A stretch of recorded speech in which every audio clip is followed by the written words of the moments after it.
The year is 1981, X-Men dominating over at Marvel Comics, DC still struggling to find their footing, and a rise of independent publishers. We're going to take a look at the CGC population report, the top books for 1981, up next on this video from Bronzeville Comics.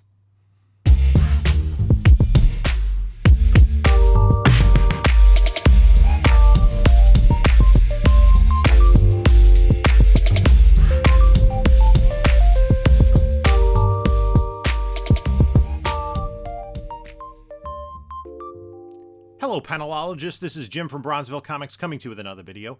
And before we get started, please like, comment, subscribe. Check out the description of this video for links to my eBay store, my email, my Instagram, and my whatnot. So I've been doing this video for now, 48 weeks? I think this is the 48th installment. We did pre-1934, would be the 49th installment, I guess. And we've been going every week, a new year. We still have, after this, we have another 44 years to go. So we'll be done in about 10 and a half months. So this is 1981. What we do is we count down the top 10. And then outside of that top 10, we also look at the top 10 books for both DC and Marvel, as well as other key comic books. And we also take a look at the top book from each of the independent publishers or other publishers. So let's just get this party started. We're going to start with X-Men. Uncanny X-Men number 145. Chris Claremont and Dave Cockrum did this book, this classic Doctor Doom cover where he's holding Storm as the rest of the X-Men are defeated, holding the goblet of wine. And it begs to me the question is, how is Doctor Doom going to drink that wine? Like, it seems as though it's not, he needs like a straw maybe or something. What do you think? At any rate, classic cover. This is just after Byrne had left, so that big run of the first installment. And Cockrum did take over, but it wasn't quite the same as it was in the early issues from like 94 to 108.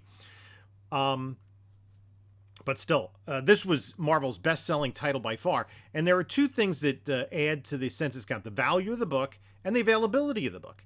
If it's a very collectible book, like we see here with Uncanny X-Men, in many cases with Amazing Spider-Man and other books, they're collectible, but they're also available because X-Men was highly printed. I'm pretty sure it was Marvel's bestseller by this point in time. And the total number of blue labels, we'll only talk about blue labels, on the census is 1,718. Interestingly, that's down way from 1980. 1980's top 10th book was at 3,813. 1979's at 2,339. You're going to go back to 78 to see a 10th place title with that few a number of copies on the census. So fewer books from 1981 overall, kind of per title being submitted than 1980. Let's go to number 9 on the list, and number 9 is Star Wars number 43, the fifth part of the Empire Strikes Back movie adaptation, and it is the first appearance in comics of Lando Calrissian. Archie Goodwin did the story, Al Williamson and Carlos Garzón did the artwork. Again, Star Wars, first 6 issues were adaptations of the first Star Wars movie, and then after that, new stories concocted by Marvel. And then when the Empire Strikes Back came out, first, it was adapted into a magazine format, and then into individual comics. So it does see several first appearances. Last week's episode, in 1980, we talked about the first appearance of Boba Fett in number 42. There's also the first appearance of Yoda, and here we have the first appearance of Lando Calrissian. Supposedly, there was going to be a Lando Calrissian Disney Plus series. That was announced about 2 years ago, but no, with Donald Glover reprising his role from the Han Solo movie that was directed by Ron Howard, which I thought was pretty good, but since there was such so much drama in the production of that film, I think that hurt its box office. At any rate, we'll see if that ever comes to fruition. This does have a total of 1,978 copies in the Pop Report. At number 7 is X-Men, Uncanny X-Men number 150, Claremont and Cockrum. It's a double-sized issue 150 with Magneto on the cover. The total number of copies in the population report is 2,092. At number 7 on the list is our Best Amazing Spider-Man book. This is issue number 212, which is the origin and first appearance of Hydro-Man. Denny O'Neil did the story. John Romita Jr. did the art and the cover. Covers inked by Milgram. Interior by Jim Mooney. There was, because of the footage from the trailer, when Mysterio was kind of the water monster, there was thought that that was Hydro-Man that was going to appear in Spider-Man Far From Home, but it wasn't. Still a decent villain first appearance in Spider-Man. That movie kind of speculation probably did prompt some copies to be submitted. The total number of copies on the population report is 2,106. At number 6 on the list is Uncanny X-Men number 143, Claremont and Byrne. This, ironically, the Christmas issue features the Jewish character Kitty Pryde. This is the final issue that John Byrne did on the X-Men, which kind of brings to a close that first wave of stories. There are a lot of people that will collect giant size and 94 to 143 and stop there. There are plenty of other people who collect up to 200 or 300, or when Claremont finished, or the end of the run. But that does hold special significance that this is Byrne's final issue. Again, hugely popular title at the time. Great, one of the, probably, again, top seller. 2,251 copies on the census. At number 5 on the list is Dazzler number 1. Now, this is an interesting book. Dazzler made her first appearance in X-Men number 130, which came out in 1980. Then she got her own title, which ran for 42 issues. Now, this was Marvel's first comic that was direct market only. You will not find a Dazzler number 1 newsstand. And I remember, even before my LCS had a brick and mortar, they were set up at a weekly flea market. And my cousin had gone there before I did. So I remember we went there, and it's like, you got to order your Dazzler number 1. You got to pre-order your Dazzler number 1. Make sure that we have enough copies that everybody gets one. So that's why I got Dazzler number 1. And I think the only other issue of Dazzler I got was during Secret Wars 2, I collected all of the crossover issues. I have subsequently come across other issues of Dazzler, and there's some pretty cool ones. Some of those cool Sienkiewicz covers, like the Thriller homage. But, Dazzler was a fairly popular character. Again, a lot of this prompted by the speculation leading up to Deadpool and Wolverine that Taylor Swift would portray Dazzler in that movie. Didn't happen. Here we are.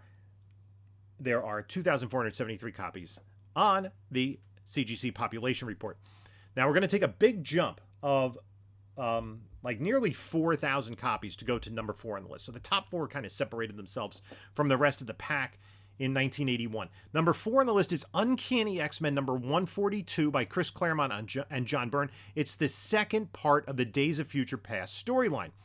Now, it's also the first issue that is officially titled Uncanny X-Men. Prior to that, it was just X-Men. This, the indicia, actually reads Uncanny X-Men, so it's like such a pain in the neck. Like, I always am torn. Do I just have the up through 142 in my boxes under X and then move 143 onto U? It's so frustrating. But anyway, and it's kind of weird that they did it in the middle of this 2-part storyline that is one of the most famous storylines in X-Men history.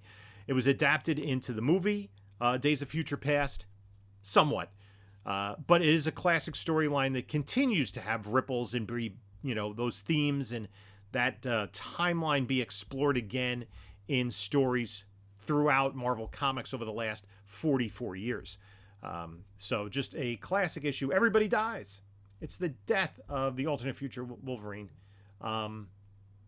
Again, just a really classic storyline. 6,381 population report. At number 3 on the list is Daredevil number 168, the first appearance of Elektra, misspelled on the cover. No C in that name. Frank Miller with Klaus Janson inking him. Miller did the story and art, and this really is when the epitome of Miller's initial run on Daredevil. The introduction of Elektra, character who got her own movie, was featured in the Netflix series, and has had her own series on and off. So a key first appearance. Now, the interesting thing about this is there are a lot of books, and they can still get 9/8 that have like a printer's crease running about a third of the way up from the bottom of the book. But this, again, a very collectible issue. Daredevil collectors like this, first appearance collectors are going to grab this book. And this is when Daredevil started to heat up. It was probably a few issues later that really caught on. I remember my cousin saying to me, "You got to read Daredevil. It's like great." And, I was over his house and read some issues because he always had collected it. And, I did. I started a few issues after this. I'm not exactly sure which issue I started with, but it was a few after this. 7,203 on the census, or the population report. Number 2 on the list is X-Men, number 141 by Claremont and Byrne, the first part of the Days of Future Past storyline. Classic cover. Now, if you've seen the movie, it's Wolverine who goes back in time to prevent the damage that will be done in present day. In the original story, it's Kitty Pryde who goes back in time and tries to prevent it. So this is when they were really pushing Kitty as a main character. I'm sorry for the sun. It's like just the perfect time for the sun to shine in through this window, so I'm like looking washed out. So, but you don't have to look at me. You can just look at the covers of the books, and I'm trying to get this this done in due time. So again, this is the last issue in which it was called X-Men, and this cover has been homaged many times. The total number of copies are 7,810. Number 1 on the list is Avengers Annual number 10, the first appearance of Rogue. Chris Claremont did the story. Michael Golden and Armando Gil did the art, and Al Milgrom did this terrible cover.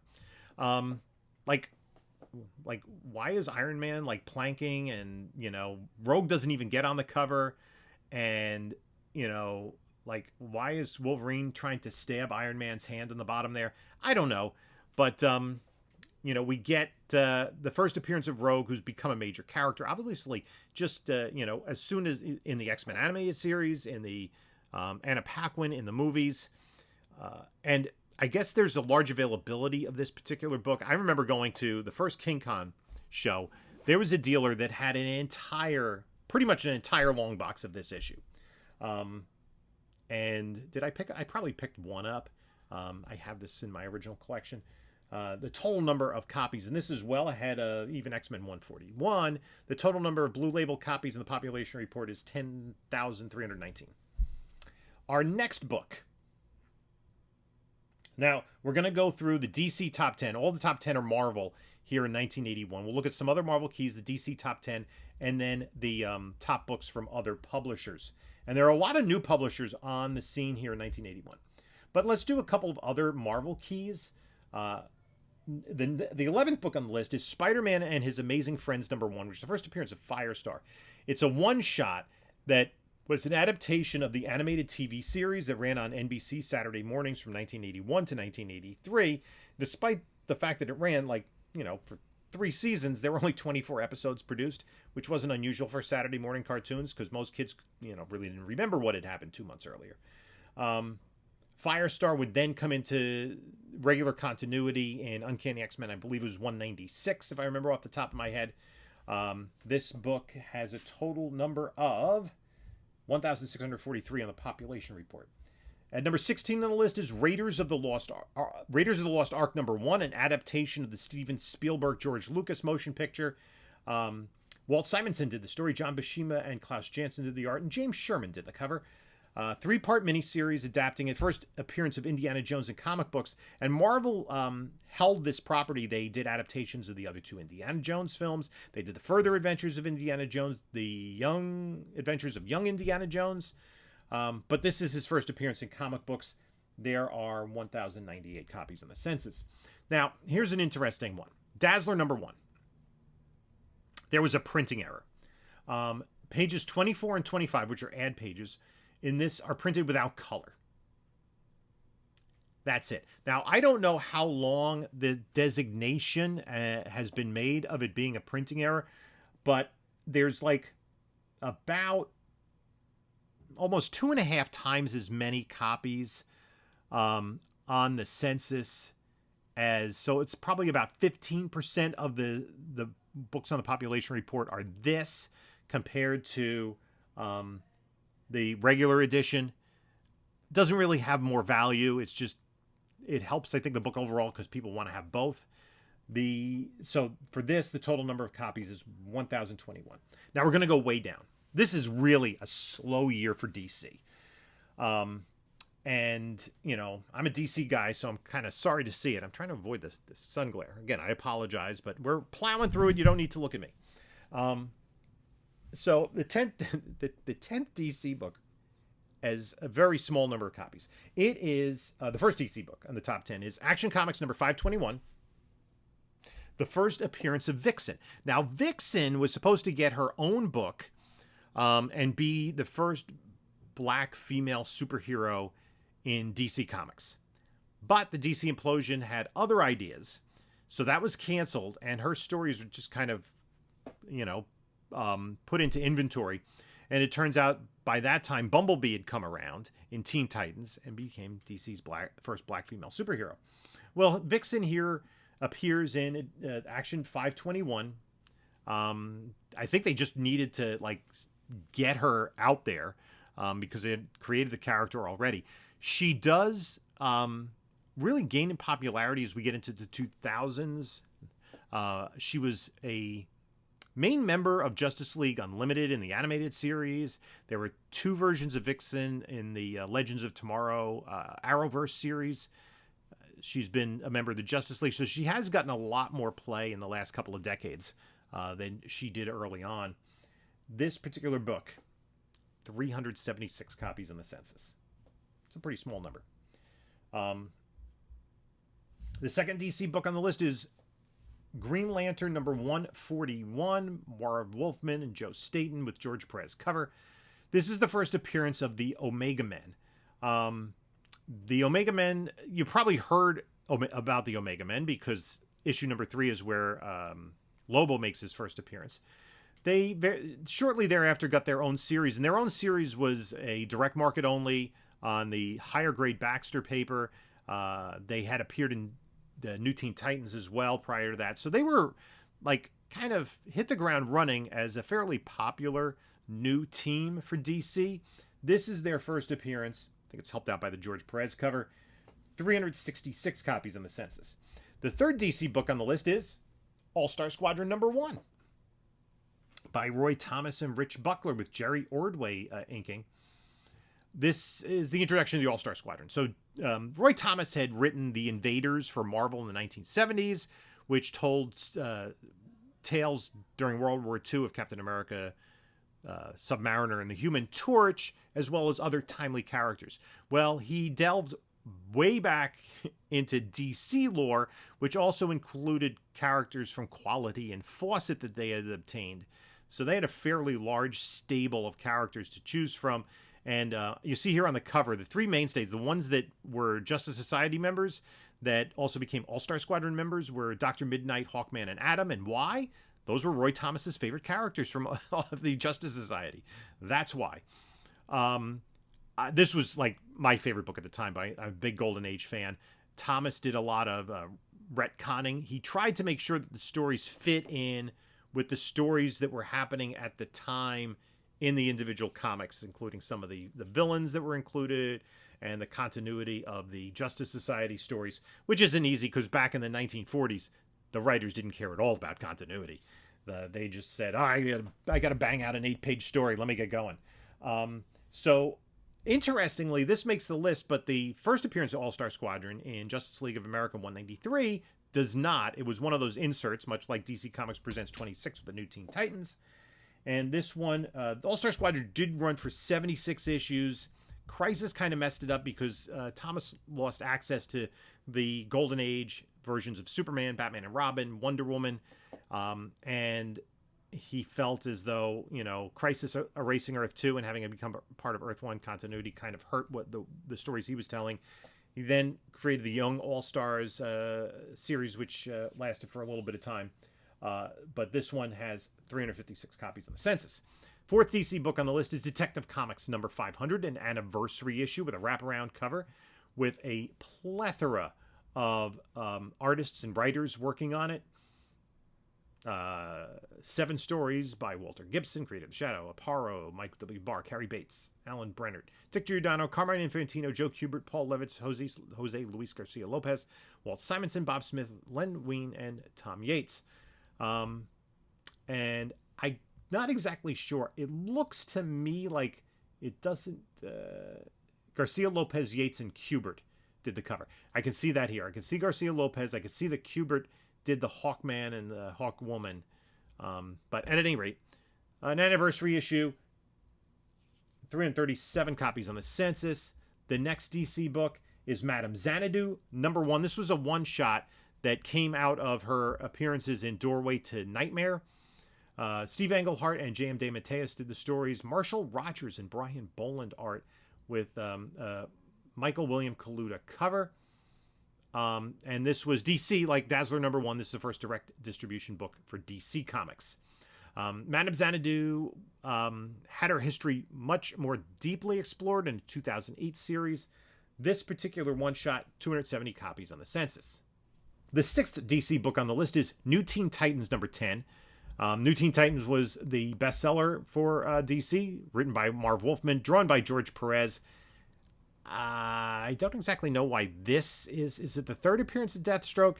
At any rate, not a book of huge key significance, 237 copies on the census. 7th DC book is Tales of the Green Lantern Corps #1. This was a 3-issue miniseries. Michael W. Barr and Len Wein did the story. Joe State and Frank McLaughlin did the art, and this is a cover by Brian Boland. And this has key significance slightly. First appearance of Aricia, who is an alien member of the Green Lantern Corps. A few years later, she would have there would be a romantic relationship between her and Hal Jordan. She is depicted as kind of younger than him. You never know when the James Gunn is going to use some random member of the Green Lantern Corps in the storytelling. 205 copies on the census. 8th DC book is Batman #332. This has the first ever Catwoman solo story. Marv Wolfman did the story, Irv Novick and Frank McLaughlin the art, and Jim Aparo did the cover. 195 copies on the Pop Report. 9th DC book is New Teen Titans #4. This is by Wolfman and Perez, of course, with the Justice League crossover. Origin and first full appearance of Trigon, a main nemesis of the Teen Titans. The thing with this, I think by this time the sales numbers were up and there were probably a good number of copies out there. 184 copies on the census. And the 10th DC book on the list is issue #3. First appearance of the Fearsome Five with their new members Gizmo, Mammoth, Shimmer, and Simon. Wolfman and Perez.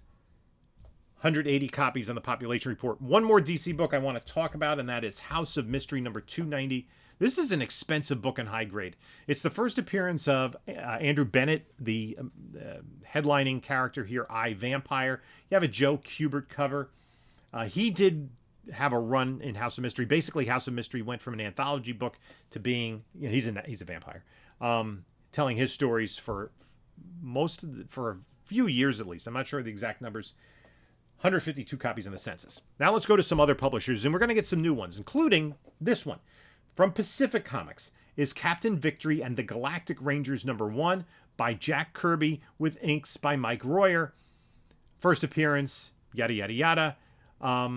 So essentially, Pacific Comics had been a retailer in 1971 in the West Coast. These two brothers who were teenagers at the time in 1971, Stephen Bill Shanes, started the company, and they started doing more distribution, and they decided to start their own publishing line and have it be creator controlled. So they reached out to Jack Kirby, who really had been in semi-retirement for the last few years, and said, we'll give you the ownership of the characters, you have the copyright, do what you want. So this was their first ongoing series comic book. It did run for 13 issues. And by 1984, just a few years later, Pacific was closing up shop. This book has a total number of 121 Blue Label copies on the Population Report. The next book is the top book from Charlton. This is Charlton Bullseye #1. We did have a fanzine that was not published by Charlton in the later 70s Charlton Bullseye, but this was their featured book. It ran for 10 issues with new stories of these Charlton characters. They did include some of what are referred to as the action heroes, Blue Beetle in Question, as we see here, as well as Captain Atom, Nightshade, Thunderbolt, Judo Master, that were bought by DC in 1983. Those characters were used as the basis of Alan Moore's Watchmen. Basically wanted to use those characters. When DC said, no, we want to use these guys in continuing stories, he just retooled them a little bit. And if you know, you know. I mean, Night Owl and Rorschach. Talked about that before. But these were not by the original artists. You see, Benjamin Smith did the story. Dan Reed and Al Vart did the art. Dan Reed and Bob McLeod did the cover. This is the last Charlton appearance of both the Blue Beetle and the Question. They did a number of different types of. They did some of their some new stories with their horror titles. I think there was a funny animal one, and there was Captain Atom was another one of those 10 issues. Each of the 10 issues had different headliners. 104 copies. Our next book is from A. Hernandez production. This is Love and Rockets #1, the original #1 by Gilbert and Jaime Hernandez. Gilbert did the cover. So Love and Rockets was, again, another independent comic by these two brothers that told, they each had stories in each issue, but the stories were unique, right? They had their own stories, and they just put them in the same book. They didn't really connect to each other. But this is one of the mainstays of 80s independent publishing. They did it. This was just a one-shot that they did. And then the following year, Fantagraphics reprinted this and then gave them their own series that ran for 50 issues. And they've been going to different publishers with different incarnations of their story ever since, really. This is a very expensive book because it is very sought after by collectors. And yeah, I don't know if there are a lot out there, but there are just 86 copies on the population report, and it is magazine size. That ties it with another independent book, which is also a magazine, which is Nexus #1 from Capital Comics. Nexus, created by Mike Barron and Steve Rude. Paul Gulacy did the cover along with Steve Rude. So you see, Rude inked it, but it does have much more of a Gulacy feel than a Rude feel. Rude is a very distinctive comic artist. I really enjoy his work. So this is the first appearance of Nexus. So Capital Comics was another one that was an independent publisher. Again, they only ran for a few years till 1984. And they did 3 issues of the magazine of Nexus. And then Nexus got picked up by, I think it was Eclipse. Was it Eclipse? Or First Comics. And ran for 80 issues. They've been to Dark Horse, a number of other publishers over the year. There was just a recent Nexus run. And I really enjoy it. I think I've collected, I have all of the magazines, and I think I have the entire first volume. I pretty much have all the Nexus books. So at any rate, never really been adapted into anything, which I think is a little bit surprising. But you can see here too, this is an example where the independent publishers, Jaime and Gilbert Hernandez and Love and Rockets, are doing very personal stories that are different than what you would see in normal comic books. This sci-fi superhero-y stuff, you can see Nexus, existing as either a Marvel or DC character, to be honest, at least at face value.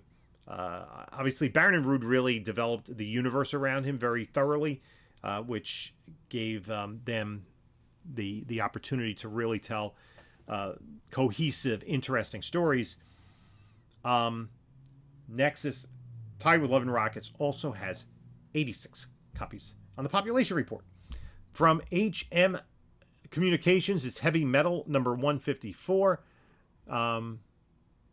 Another magazine. Chris Achilleos cover. 78 copies on the census. Top book from Warren is Vampirella #100. I'm not sure who did the cover. It says here it has nudity panels, which I guess makes this popular among certain collectors. Vampirella anniversary issue. 74 copies in the census. Another self-published book. This is from Killian Barracks Press. This is Flaming Carrot #1 by Bob Burden. He had created this character, previously appeared in issues of Visions magazine, but this was his first solo issue that Burden published himself, and then he would eventually be picked up by Aardvark Vanaheim, and then have a series with Renegade Press and Dark Horse and Image, and a crossover with the Teenage Mutant Ninja Turtles. So he's been all over the place. And this is one of those things, kind of starts almost in the traditional superhero thing, but the character has weird powers and is flawed. And kind of, they play off some of the tropes of superhero comics. This has a total of 70 copies on the census. The next one from we're going to do one more DC book. And this is Weird War Tales #101, which is the first appearance and origin of the GI robot Jake 1. There was previously another GI robot that appeared back in 1961 in Star Spangled War Stories 101. And even though it's interesting, this does not highlight this as Creature Commandos, because he was not a member of the Creature Commandos in the comics, but is a member of Creature Commandos on the TV series, and has really increased the popularity of this book. There are 64 copies on the census. You can keep an eye out for. From Kitchen Sink Press comes their top book, which is Bizarre Sex #9, Reed Waller story cover and art, which is the first appearance of Omaha the Cat Dancer. A cat who's a stripper. I don't know. 46 copies in the census. The next one is an interesting one. This is the top book from Leading Comics Group. It's Blackman #1. Tom Floyd did the story. Eric O'Kelly did the cover and art. This is the only comic book issue that was ever published by Leader Comics Group.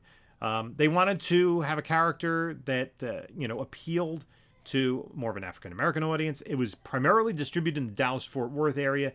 Didn't really catch on. But in the aftermarket, there are collectors that really want this comic book. It does go for very high dollar figures, almost regardless of grade. It's a very hard to find book. There are only 42 copies on the population report. The top book from Whitman is Uncle Scrooge #189. Pete Alvarado and Larry Meyer did the cover. This is not as rare as the one from the previous year that was distributed only in the 3-packs. There are 37 copies on the population report. From Last Gasp, their top book is Cocaine Comics #3. S. Clay Wilson did the back cover, the front cover. I'm not sure who did it, but this is... Oh, Robert Williams. This is definitely an homage to an L.B. Cole cover. Let me see. L.B. Cole cover devil. Is it... Nope. Oh, yes. Kind of, looks a little bit, I think, like the devil in Terrifying Tales #13. Let me know what you think, if you agree with me or not. Yeah, maybe not quite so much. Kind of, anyway. Cocaine Comics. This is the comic that numbs your gums and puts your tonsils on hold. Oh, I got to cover up those naughty bits. Cocaine Comics #3 has a total of 36 copies on the census. The next book is from Mattel. This is He-Man and the Power Sword. Don Glut did the story. Alfredo Alca did the cover and art. This is obviously a smaller book. It was a mini comic that came with the action figures. And it predates He-Man's first appearance, and Skeletor's first appearance in all of them, in DC Comics Presents #47. Now, what's interesting when we look back, this is 1981. This is when the first action figures came out. And the action figure was the first thing that came out in this series. And this first comic, which was included to fill in the lore of this world that these characters were from, there were originally 4 issues. Eventually, there are 49 mini comics published over a 6-year span.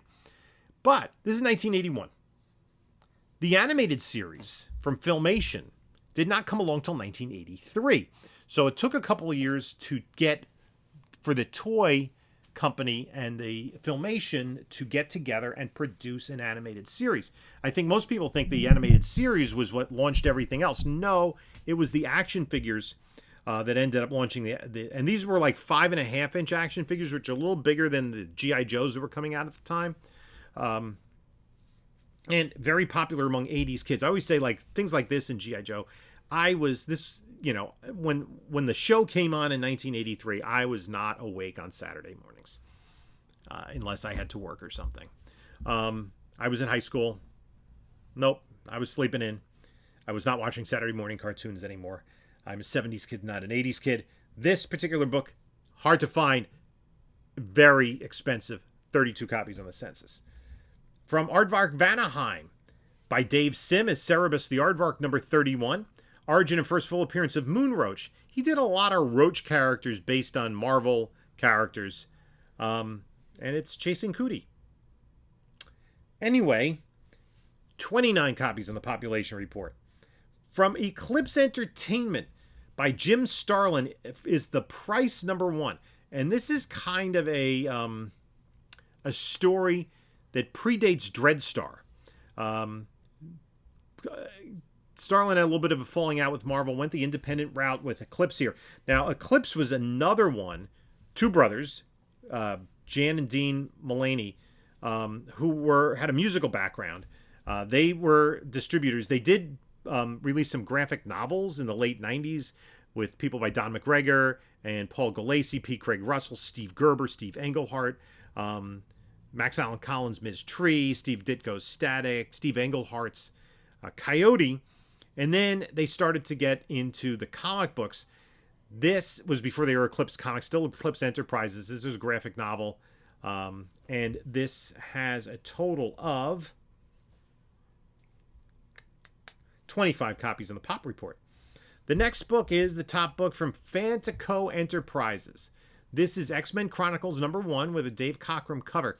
This is essentially a fanzine that, and this became popular throughout the 80s, before the internet.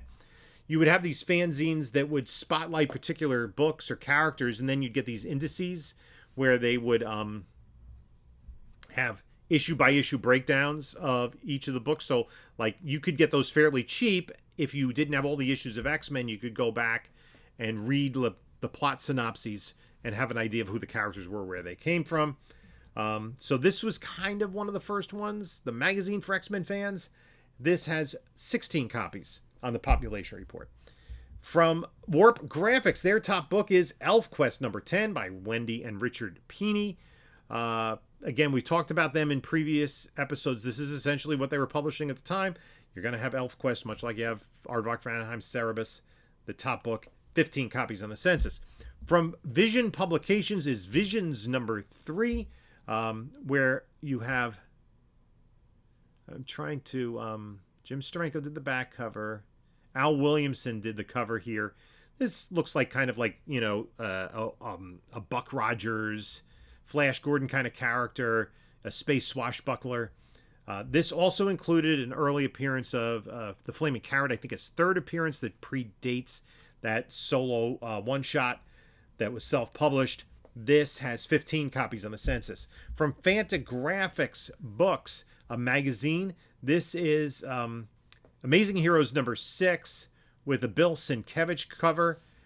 This was a comic book fanzine, a fan magazine. Neil Adams to draw a new comic series. I think that's, what was it, Ms. Mystic at that time? Is that what he was drawing? I think, I'm not positive. We'll see maybe in the following episode. This had 14 copies on the census. From AC Comics is Pretty Girl Sketchbook, no number. It's interesting. You have, if I just read the label notes, Frank Miller, John Byrne, Dick Giordano, Howard Chaykin, Mike Zeck, George Perez, Joe Staten, Jerry Ordway, and Gil Kane art. Additional art by Alex Toth, Bill Black, John Beatty, Dan Adkins, Terry Austin, Pat Broderick, and Marshall Rogers. And it looks like Frank Miller did the cover here. Bill Black started this company, AC Comics, which previously had been Paragon Publications. AC Comics specialized in two things, and I think they're still they still are an ongoing concern. Good girl art, which we see here, and use of public domain characters. They do a lot of reprints or reimaginings of so they did have some books, usually black and white reprints, like the Golden Age of comic books or something, or I forget exactly what they're called. And this was one of their early outings in the Good Girl Art sphere. 13 copies of this on the population report. The next book on the list is from Comley Comics, and it is Captain Canuck number 14, our annual visit to the Great White North. This was all we got from Comley Comics, essentially, was Captain Canuck. Captain Canuck number 14, 10 copies on the population report. The next book is the top book from Harvey, and that is Richie Rich number 200, an anniversary issue that has 9 copies in the census. The top book from Harvey, P-Car, is American Splendor number 6. Basically, he published a book about every year. We talked in great detail about Harvey P-Car and this particular book when issue number 1 came out, which I guess was 1977 or 76. There are 8 copies on the population report. The top book from Spire Christian is another Archie book. They often have Archie books. It's Archie's Roller Coaster, no number. There are 7 copies on the population report. From Ripoff Press, their top book is Ripoff Comix number 8, which clocks in with a total of 6 copies on the population report. From Raw Books is Mouse, A Survivor's Tale number 2 by Art Spiegelman. This predates the graphic novel. It was kind of serialized, and then he kind of re-edited some pieces and put it together for one cohesive graphic novel. These were inserts in the treasury-sized book Raw magazine, which was published by Spiegelman and his wife, Francois Mouly. And this was kind of an insert. I think the first one was glued to the back cover, fixed somehow. This, I think, was stapled to the centerfold. 5 copies on the census. Also, the top book from San Francisco is San Francisco Comic Book number 6, an underground book, which also has 5 copies on the census. The top book from Street Enterprises, and then they'll go to full color covers, is Comic Reader number 187 with a George Perez cover featuring Deathlock. There are a total of 187. No, I'm sorry. It's issue 187, total of 3 copies on the census. And we're going to go to the top book from Archie. There's actually a 2-way tie, an anniversary issue, number 300 of Archie. And it's interesting, Archie reaches 300. How many other comics were at 300 by this time? And Richie Rich reached 200. There wasn't, the only Marvel comics I think that were 200 at this time were Amazing Spider-Man and Fantastic Four. I think so, right? Maybe Hulk, because Hulk had taken over, and Captain America. That's probably it, right? Let me know if there's anything else I missed. At any rate, Archie at 300, Thor was over there. And it ties with Archie's Giant Series magazine number 502, a Christmas issue, both with 2 copies on the census. And our final book is going to be the top book from Gold Key. Boy, Gold Key has fallen. This is Ripley's Believe It or Not, number 83, which incorporates this this horror book. It basically is where is it?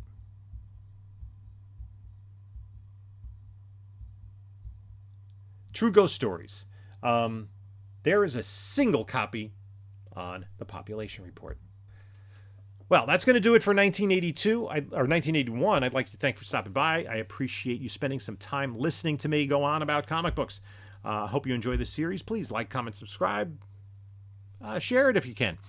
We will be back next week with 1982. And what do we think is going to be the top of the list in 1982? I'm not sure. 1982. We'll have to wait and see, won't we? At any rate, I don't do the research until I finish editing these videos. I'd like to thank you all for stopping by. In the meantime, you can take a look at a couple of my other videos here. And this is Jim saying until next time, enjoy your comics.